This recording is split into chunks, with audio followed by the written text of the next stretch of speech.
요한계시록에 보면 요한계시록 7장에 이러한 장면이 나옵니다. 요한계시록 4장부터 천상의 예배가 열립니다. 요한이 성령께서 요한의 눈을 열어주셔서 지금 이 순간에도 영원히 드려지고 있는 천상의 예배, 하나님이 보좌에 계시고 그 보좌 우편에는 어린 양이 계시면서 그 우리 교회를 상징하는 24장로들, 그리고 모든 영계와 자연계를 상징하고 대표하는 천군 천사들과 사생물들이 보좌에 계신 하나님 주위에서 그들의 모든 영광 면류관을 벗어 던지면서 구원하심과 하나님의 구원하심이 세세 무궁토로 있다고 이렇게 예배를 올려드리는 천상의 예배가 4장에 보여집니다. 그 7장에 갑자기 어떤 한 무리가 등장을 합니다. 흰 옷을 입고 있는 자들인데 셀 수 없다라는 표현을 쓰면서 등장을 합니다. 근데 그들이 같이 하나님을 찬양하고 어린 양을 찬양하고 예배하는 그러한 장면이 펼쳐집니다. 자, 그때 24장로 중에 하나가 이 환상을 보고 있던 요한에게 이렇게 묻습니다. 저 흰 옷 입은 자들이 누구냐 할 때 요한이 알지를 못해요. 내 주여 당신이 아십니다라고 표현을 하죠. 그러면서 그 24장로 중에 하나가 이렇게 이야기합니다. 이 흰 옷 입은 자들은 환란에서 나오는 자들인데 어린 양의 피에 그 옷을 씻어 희게 한 자들이다라고 표현을 합니다. 어린 양의 피에 그 옷을 씻어 희게 한 자들이라는 의미는 어떤 의미냐면은 이 땅에 오신 성자 하나님, 그 하나님께서 우리는 예수님이라고 부르죠. 그 예수님께서 십자가에서 피 흘려 주셨습니다. 그 피는 왜 흘리셨냐면 바로 하나님께서 사랑하신 자들을 위해서 당신의 독생자를 십자가에 내어주시는 온 세상을 향한 사랑이요 대속의 피입니다. 그 피로 씻은 자들이에요. 그 피로 씻어서 의의 흰옷을 입혀준 자들입니다. 그들이 하나님을 찬양하는데 이렇게 표현을 합니다. 하나님 어린 양 예수님께서 목자가 되셔서 그들을 보좌에 계신 하나님께로 인도하고 하나님은 그들 가운데 장막을 치시고 그들과 함께 거하시는 거예요. 그리고 이렇게 표현을 합니다. 이제 다시는 그들에게 배고픔이 없고 목마름이 없고 고통이 없는 것은 보좌에 계신 하나님께서 그들의 눈에 있는 눈물을 닦아 주시기 때문이라고 이렇게 이야기를 하고 있습니다. 천상의 예배를 이렇게 표현을 하고 있습니다.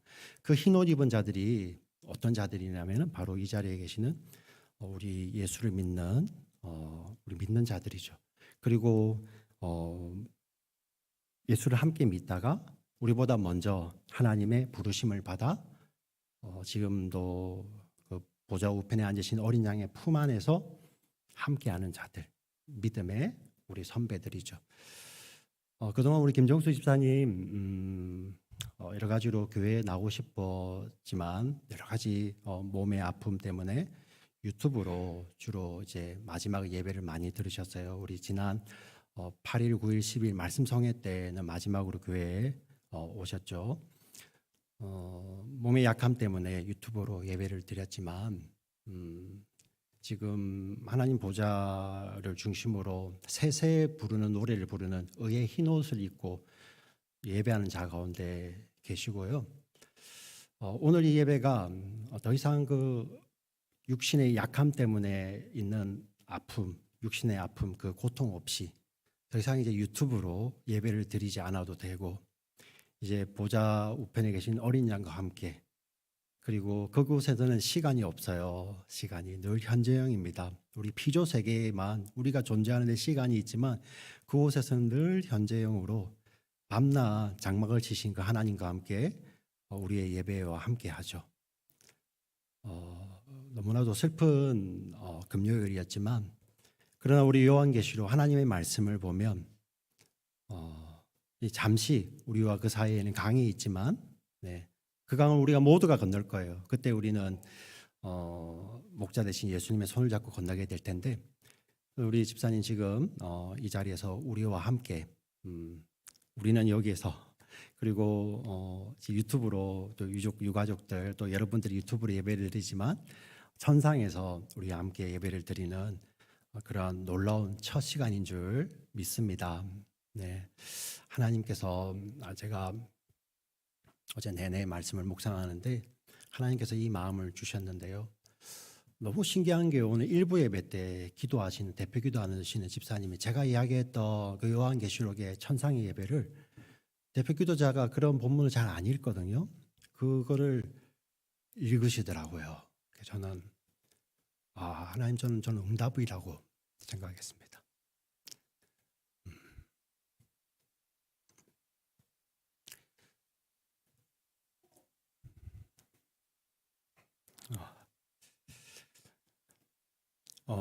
이렇게 흰옷 입은 자들을 우리 성경은 예수님을 믿는 자들이라고 표현을 합니다. 그리고 하나님의 자녀들이라고 표현을 합니다. 동의어예요, 동의어. 네, 요한계시록에서 흰옷을 입고 셀 수 없는 물이라고 하죠. 그 셀 수 없다는 말 어디서 나왔냐면 하나님의 약속에서 나왔어요. 하나님께서 믿음의 조상을 부를 때마다 내가 너로 큰 민족을 이루고 너의 자손들이 하늘의 별처럼 바다의 모래처럼 셀 수 없게 하리라.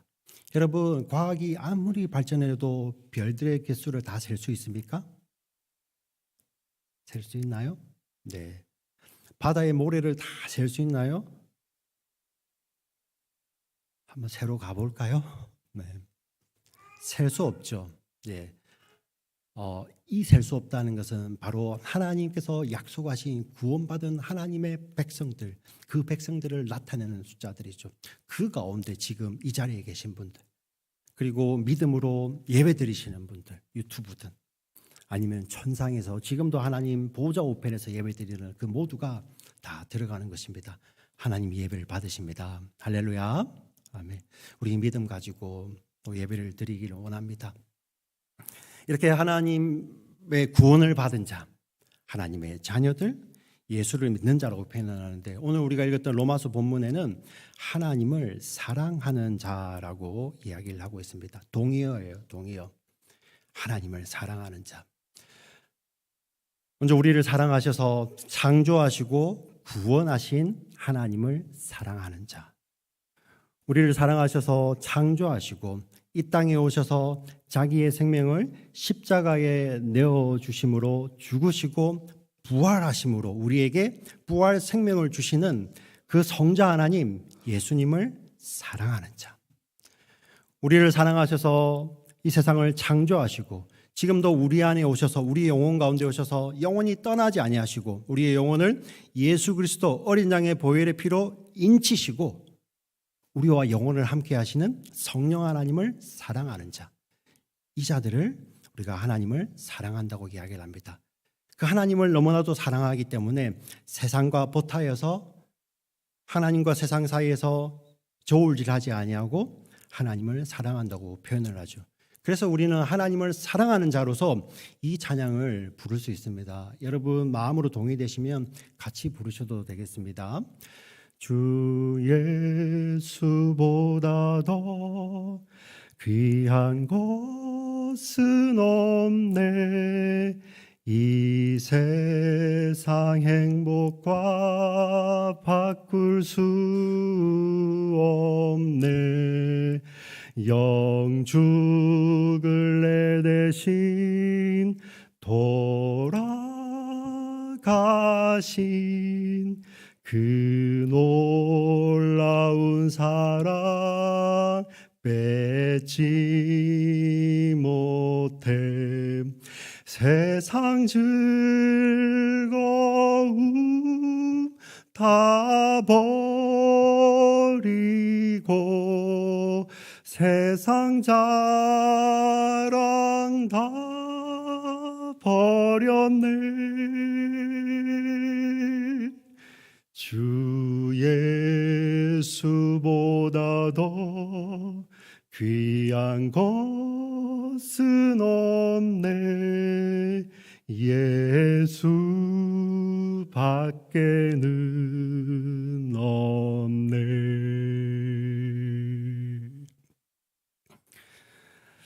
이 찬양이 바로 하나님을 사랑하는 자들의 고백입니다.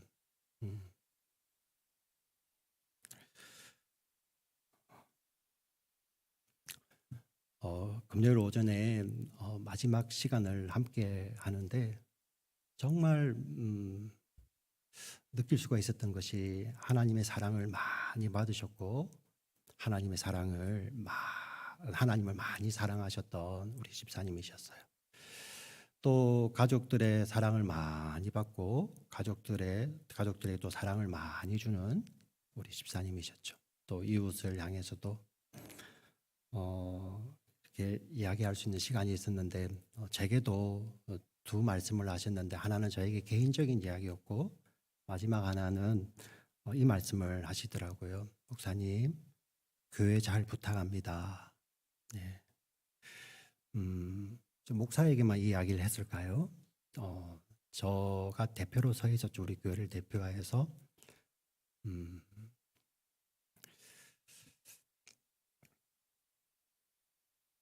하나님 사랑 때문에 이런 고백을 할 수 있었던 것이라고 믿습니다. 네.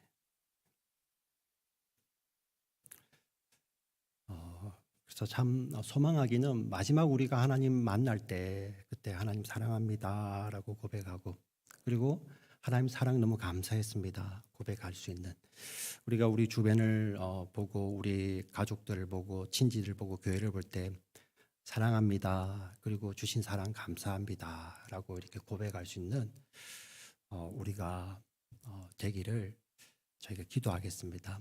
믿음으로 주님의 이름으로 부탁을 드립니다. 아멘, 아멘. 근데 아마 이 자리에 계신 분들 가운데 목사님 저는 좀 의문이 있습니다. 네, 정말 하나님이 나를 사랑하시는 것도 너무나도 잘 알겠고 하나님은 변화가 없으신데 저는 근데 아니에요. 저는 변덕도 심하고 제 성품 자체가 한 가지 진득하지를 못합니다. 그리고 조그만 일에도 막 상처받기도 하고 그것 때문에 막 마음이 힘들고 하는데 정말 하나님의 사랑을 받고 예수님의 믿음이 있으면서 제가 이렇게 해도 되나요? 이러한 의문이 생기는 분들도 계실 것이고 또 어떤 분들은 또 이러한 또 의문이 있을 거예요. 정말 이렇게 세상과 보타지 아니하고 하나님만을 사랑하는 자로 살아야 되는데 저는 많이 흔들리는데요, 목사님. 네. 이렇게 어려운 순간을 만나게 되면 믿음이 다운되기도 하고 여러 형편에 따라서 저는 업앤다운 변덕도 심합니다. 그리고 제가 가지고 있는 이런 나의 성품 때문에 때로는 미워하는 사람도 있고 때로는 막 속에서 분노하기도 하는 이러한 거 어떻게 할까요? 저가 그런데요. 이런 고백이 있고 또 우리 모두에게 또 해당되는 고백이 있어요. 사실 우리 삶 속에 우리 인생을 좀먹는 두 가지 벌레가 있대요. 모두에게 다 있다고 합니다.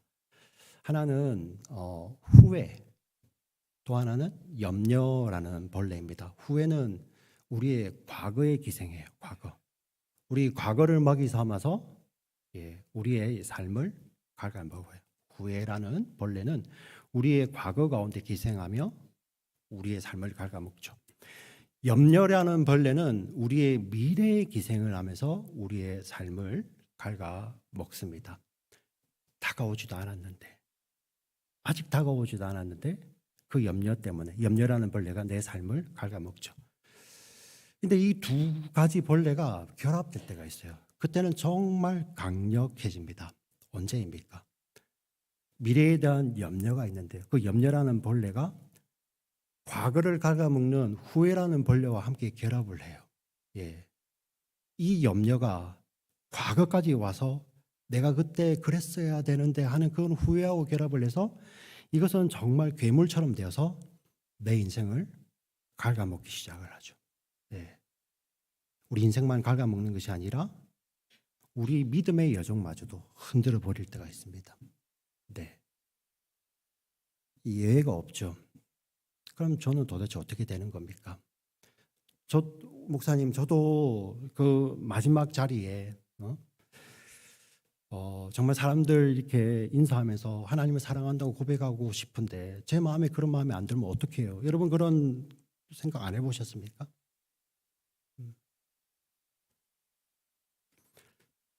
근데 오늘 성경이 여기에 대한 답을 주고 있어요. 이렇게 이야기합니다. 우리가 알거니와 하나님을 사랑하는 자 곧 그의 뜻대로 부르심을 입은 자들에게는, 하나님을 사랑하는 자와 그의 뜻대로 부르심을 입은 자가 동격이에요. 동격. 예. 그의 뜻대로 부르심을 입었다는 것이 도대체 어떤 의미일까? 우리가 오늘 읽지 않았지만 로마서 8장 29절 30절 그 다음에 이어지는 두 구절에 이렇게 설명을 하고 있습니다. 우리가 입었던 부르심에 대해서 성경은 이렇게 설명을 합니다. 하나님께서 미리 아시고, 하나님께서 미리 아시고 그 미리 아신 자들을 하나님의 아들의 형상을 본받게 하기 위해서, 여기서 하나님의 아들은 예수님입니다. 예수님, 우리를 위해서 자기의 생명을 내어주신 예수님, 하나님께서 미리 아신 자들을 그 아들의 형상을 본받기 위해서 미리 정하셨어요. 여기서 미리란 말이 반복이 되죠. 이 미리는 여러분들이 우리가 있는 이 자리에 계신 분들이 어머니 아버지 뱃속에 있을 전부터, 우리 그 어머니 아버지들이 그 할아버지 할머니 뱃속에 있을 그 전부터, 심지어 어디까지요? 아브라함 이전까지, 그 전부터, 노아 이전까지, 노아 홍수 이전 그 전부터, 심지어 아담이 창조되기 전, 그 전, 온 우주가 창조되기 전 그 전부터 하나님께서는 창세전에 미리 아시고, 왜 우리를 아시냐면은 성경이 이렇게 설명하고 있습니다. 사랑하시기 때문에. 사랑 안에서 여기 계시는 한 사람 한 사람을 미리 아시고 미리 정하시는데, 그 정하신 이유가 바로 우리로 그 아들을 본받게 하기 위해서 정하셨어요. 그 정하신 자들을 부르시는 거예요. 언제 부르신다고요? 우리가 예수님을 알기도 전에, 믿기도 전에. 하나님께서 부르십니다. 그리고 그 부르신 자들을 의롭다 하시는데, 그 짧은 구절 사이에 있는 숨겨진 내용들이 로마서 1장부터 7장까지 있는 거예요. 하나님께서 그 부르신 자들을 위해서 뭘 하십니까? 하나님의 아들을 이 땅에 보내주세요. 그 아들이 십자가에서 우리를 대신하여 죽으십니다. 로마서 5장 8절에 이런 말씀이 있어요. 그리스도께서 우리가 아직, 자, 다시 여기서 너무나도 중요한 부사죠. 그리스도께서 우리가 아직 죄인 되었을 때에 그리스도께서 우리를 위해 죽으심으로 하나님께서 우리를 향한 그의 사랑을 확증하셨어요. 하나님의 사랑은 언제부터 있었습니까? 미리, 창세전부터 하나님이 우리를 사랑하셔서 아시고 정하신, 예정하셨죠. 그 예정한 자들, 그 자들이 좀 괜찮아 보이네. 이 친구들은 아마 구원해주면 나를 위해서 잘 살 거야. 다른데 한눈 안 팔고, 그냥 자기 가진 거 다 내어놓고 하나님만을 사랑하고 이 땅을 본받지 않고 잘 살 거야. 그분들을 골라서.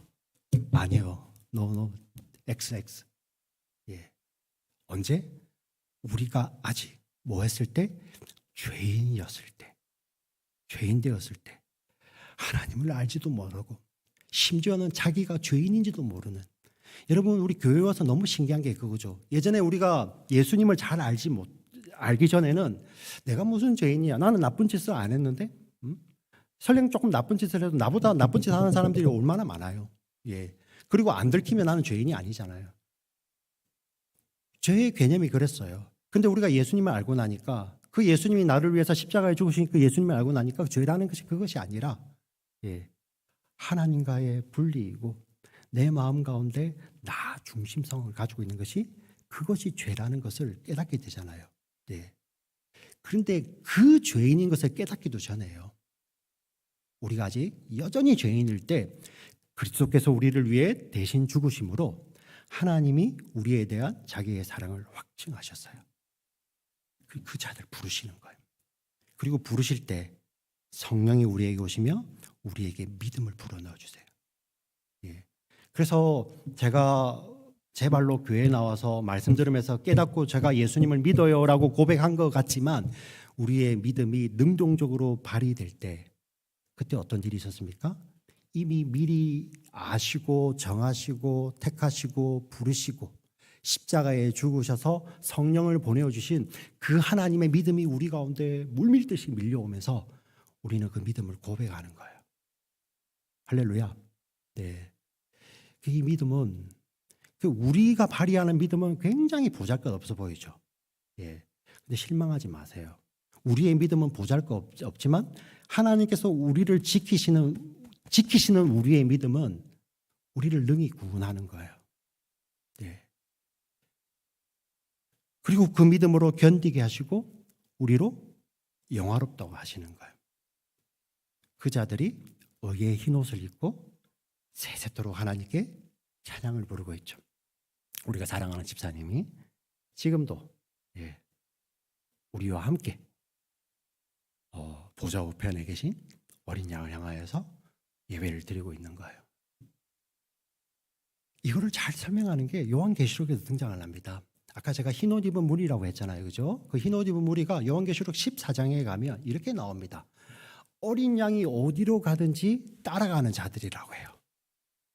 내가 따라가는 거예요. 우리가 능동이죠. 능동. 그렇지 않습니까?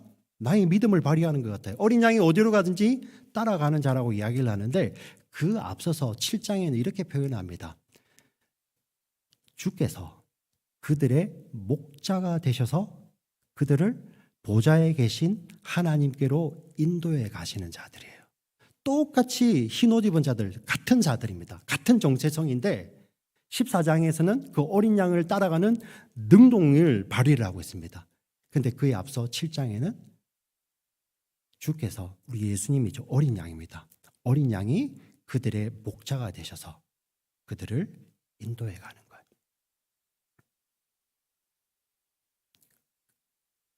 그 어린 양이 인도하시면은 실수가 없습니다. 예. 이들이 바로 부르심을 입은 자들이라는 것입니다. 그래서 하나님을 사랑하는 자, 곧 그의 뜻대로 부르심을 입은 자들에게는 모든 것이 합력하여 선을 이룬다는 거에는 바로 하나님의 구원, 능동적인 하나님의 구원이 우리에게 수동영향으로 밀려오면서 이것을 우리가 저항할 수 없는 은혜라고 표현을 합니다. 이 은혜에 반응하여서 우리는 하나님을 사랑한다라고 우리가 표현할 수 있는 것입니다. 여러분 다시 한번 생각해 보세요. 여러분 그 마지막 자리에서 내가 하나님을 사랑해요 라고 고백하는 게 정말 내 힘으로 될 수 있을 것 같으세요? 목사님 저는 할 수 있을 것 같습니다. 저는요 이 교회에 목사님 그렇게 안 나왔습니다. 저는 제가 이 세상 돌아가는 부조리를 보면서 이 세상은 정말 답이 없다. 제가 이렇게 서치를 해보고 인터넷 검색도 해보고 제가 이렇게 해보니까 그나마 교회가 나은 것 같아요. 그리고 나와서 저는 성경 말씀을 읽으면서 스스로 깨닫고 내가 예수를 믿어줘야 되는구나. 그래야 내가 구원받는구나. 그렇게 저는 믿었고 지금도 변함이 없습니다. 그래서 저는 하나님의 마지막 진노의 심판의 자리에도 예수님 없이 저는 저의 믿음으로만 설 수 있을 것 같아요. 여러분 그런 분이 존재하실 수 있을 것 같습니까? 네. 하나님이 이렇게 말씀을 하십니다. 만물보다 깊고 부패한 것이 우리의 마음이라고 이야기를 하고요. 예레미야에 보면 그 깊은 것을 성령은 통달하신다고 표현을 합니다. 그 하나님 앞에 우리가 하나님 저는 저의 믿음 괜찮지 않 이렇게 말할 수 없다는 거죠. 결국은 우리가 그 마지막 자리에서 하나님 사랑합니다. 하나님 내게 주신 사랑에 감사합니다. 여러분들 사랑합니다. 여러분들 저에게 사랑해 주셔서 감사합니다. 이렇게 고백할 수 있는 것도 바로 뭐 때문이라고요? 하나님의 사랑, 하나님의 은혜 때문이죠.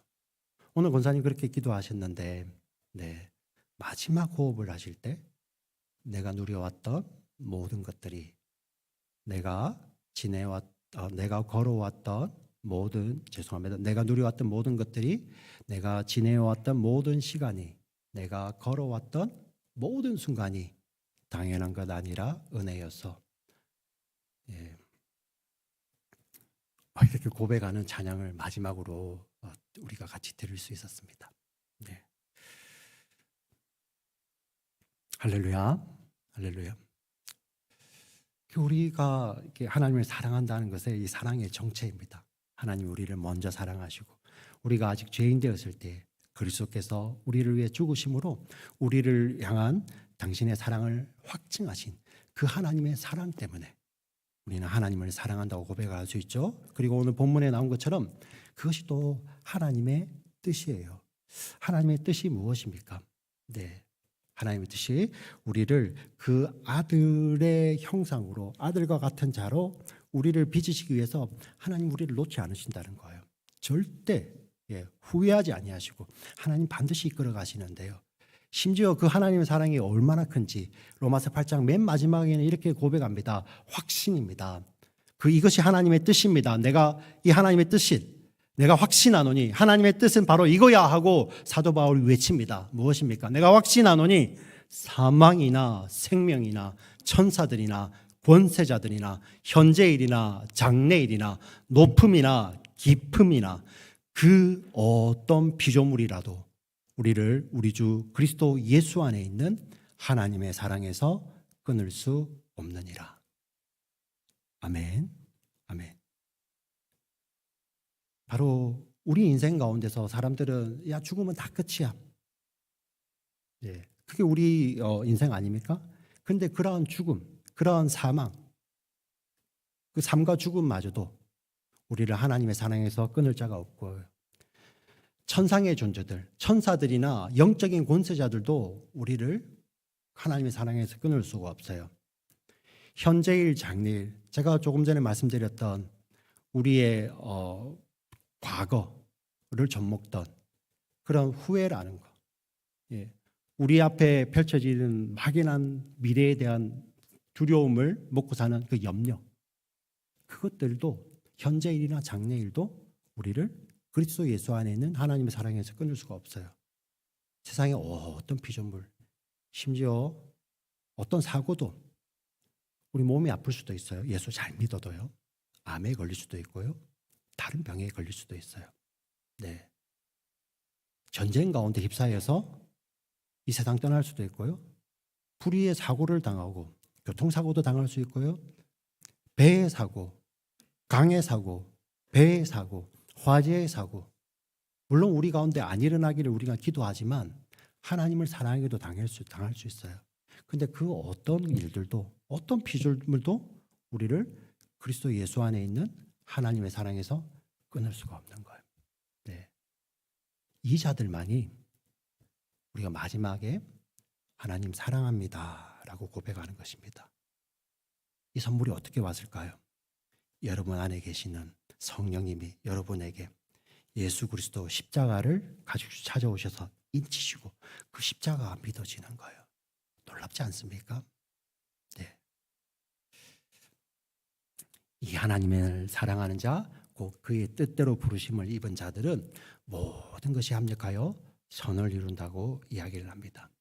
우리의 삶의 모든 것을 다 하나님께서 통틀어서 합하여서 어느 누가 여러분 우리가 희로애락이 있지 않습니까? 기쁨과 있고 즐거움이 그거는 좋아하지만 누가 분노하고 슬퍼하는 것을 누가 좋아합니까? 그런데 그 모든 것마저도 다 합하여서 선을 이루시는 분 누구십니까? 하나님이시죠. 하나님이 주도하시는 거예요.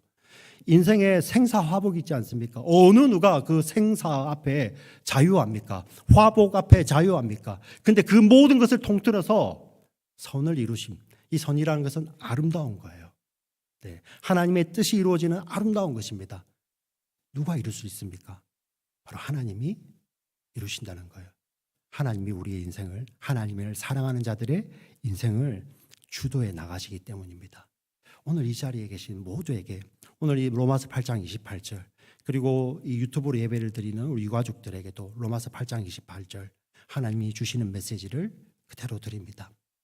이 말씀을 깊이 받으셔서 내가 확신합니다. 사망이나 생명이나 천사들이나 권세자들이나 현재일이나 장래일이나 높음이나 깊음이나 그 어떤 피조물이라도 우리를 우리 주 그리스도 예수 안에 있는 하나님의 사랑에서 끊을 수 없음을 확신합니다. 아멘. 아멘. 제가 7년 전에 한번 말씀을 드렸던 한 가정에 대해서 제가 소개를 하고 말씀을 마치려고 합니다. 한국에서 이 가정이 공기업을 다녔습니다. 요즘 뉴스에 자주 나오더라고요. 그 비행기 만드는 회사 있지 않습니까? 사천에 있는 그 공기업을 다녔는데 잠깐 미국에 2년 파견을 나왔다가 아이들이 그때 딸 두 아이가 이제 큰 애가 중학교를 갈 시기가 되어서 이렇게 미국에 남기로 결심을 하고요. 아빠는 먼저 들어가서 정리를 하고 오고, 그때 이제 그 달라스 포토스 지역은 한인들이 오셔서 개인 비즈니스를 많이 하시는, 그 가운데 도넛을 많이 하십니다. 그래서 남자들은 이렇게 도넛을 만드는 법을 배워서 밤에 일하시고, 보통 부인들은 처음 시작할 때 다 그렇게 해요. 부인들은 이렇게 캐셔를 하면 새벽에 나와서 12시까지 이제 빵을 팔고, 자 이제 그 일을 이제 하시면서 그 남편은 이제 정리하러 들어가고요. 그리고 이제 그 기간 동안에 또 이제 그 베이커를 이렇게 구해서 같이 있었죠.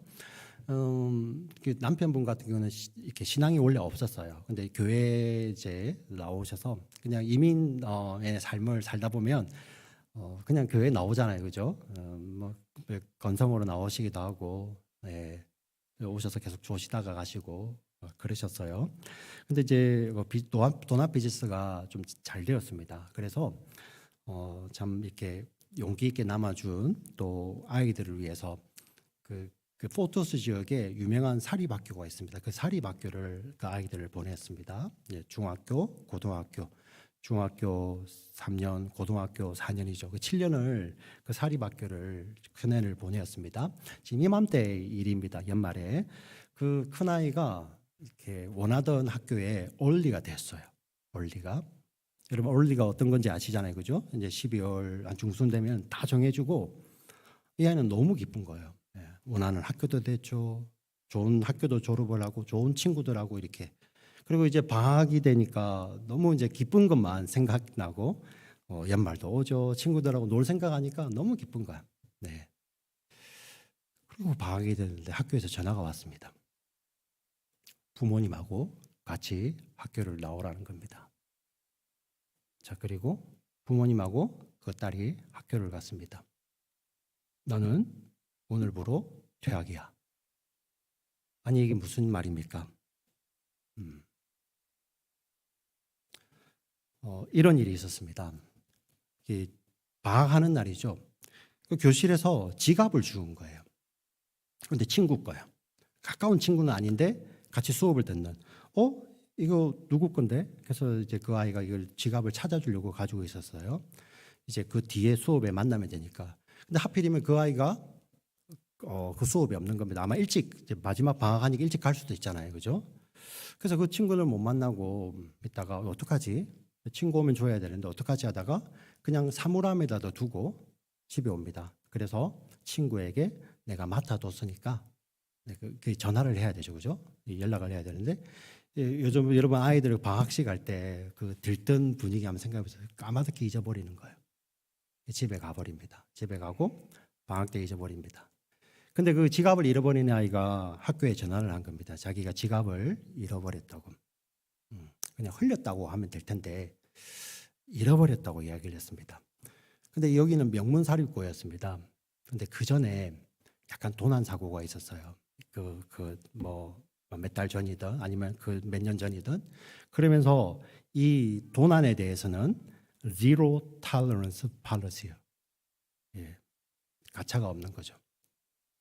그래서 그 전화를 받고 학교에서 사물함을 뒤졌습니다. 아이들은 다 방학이니까 없는 거죠. 근데 그 사물함에서 나온 거예요.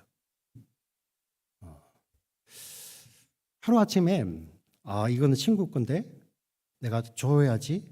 우리 사실 미국 애들 잘 안 그러잖아요, 그죠? 근데 이 아이는 정 많은 아이라서 줘야지 하는 그 정 많은 아이가 친구의 지갑을 훔친 아이가 되어버린 거예요. 이 아이는 거기서 기억이 나는 거죠. 부모님들은 이 말도 안 된다고 막 이렇게 저항을 하죠. 왜? 아니 만약에 훔쳐갈 거면 그걸 가지고 오지. 그 방학 동안에 학교도 가지 않는데 학교도 못 가잖아요. 그 방학 동안에 그 사물함 안에다가 드는 그 도둑이 어딨냐고 논리적으로 설득을 하려도 안 먹히는 거예요. 부모는 저항을 하고 아이는 계속 울고. 대신에 그날 정하지는 않았어요. 네. 근데 오늘 며칠이 밀렸습니다. 합의점이 나왔어요. 강제 전학입니다. 네, 강제 전학. 이 사립학교였기 때문에 거기 있는 교육부에 이제 그냥 공립학교로 가야 되죠. 그 커리큘럼이 달라요. 가서 수업도 들어야 되고 하지만 뭐 수업 듣는 거야 할 수 있죠. 근데 문제는 뭐냐면은 7년 동안 같이 있던 친구들하고 같이 졸업을 못 합니다. 네. 그리고 그 꼬리표가 붙죠. 친구의 지갑을 훔친 아이라서 12학년 봄학기 때 전학을 온 아이입니다. 거기서 친구를 사귈 수 있을까요? 이 아이는 계속 옵니다. 아빠는 절망하죠. 그리고 저는 그 아빠의 하고 이야기를 할 때 외침을 제가 아직도 기억합니다. 내가 물론 지금은 조금 덜하겠지만 그때가 2000년대 2010년이 되기 전이었죠. 2010년, 11년 지금부터 한 12, 3년 전이니까요. 내가 만약에 백인이고 내가 만약에 변호사 같은 그러한 직종의 사람이었으면 이들이 이렇게 했겠나 하면서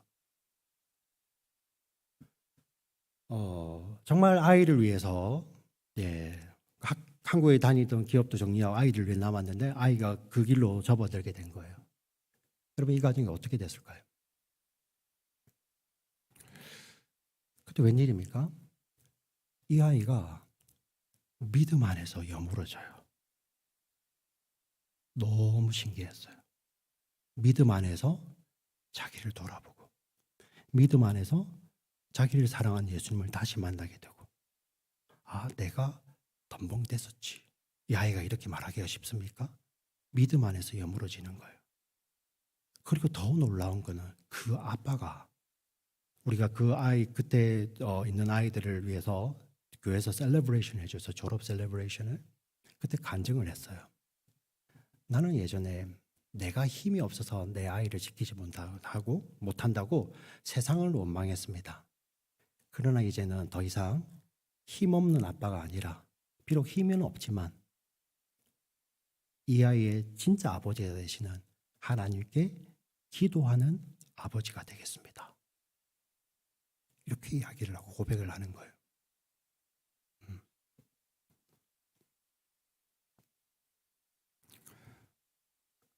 그리고 거기가 신앙이 자라서 몇 년 전에 그분이 상상지도 못했는데 안수집사가 되신다고 연락이 오셨더라고요. 네.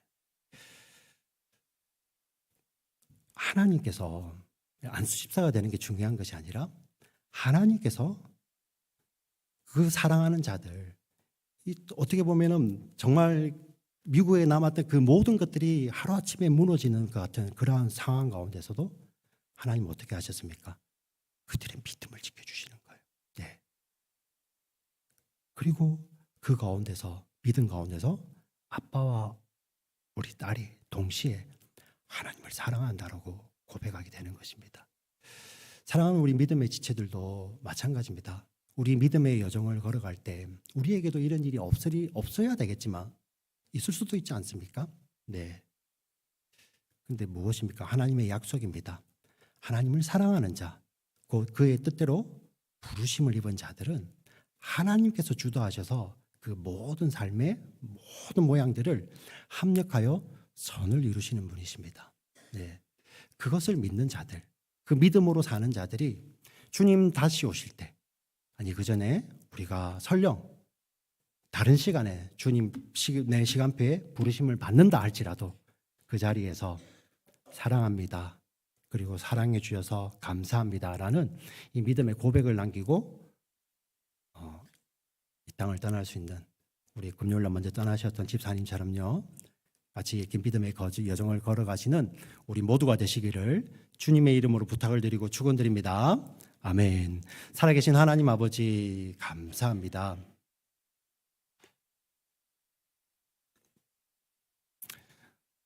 우리가 하나님을 사랑한다라고 고백할 수 있는 것도 하나님 먼저 우리를 사랑해 주셨기 때문이고, 우리가 믿음의 여정을 걸어가며 우리가 예수를 믿는다고 고백할 수 있는 것도 하나님이 먼저 우리에게 믿음 주셨기 때문임을 다시 한번 믿음으로 고백합니다.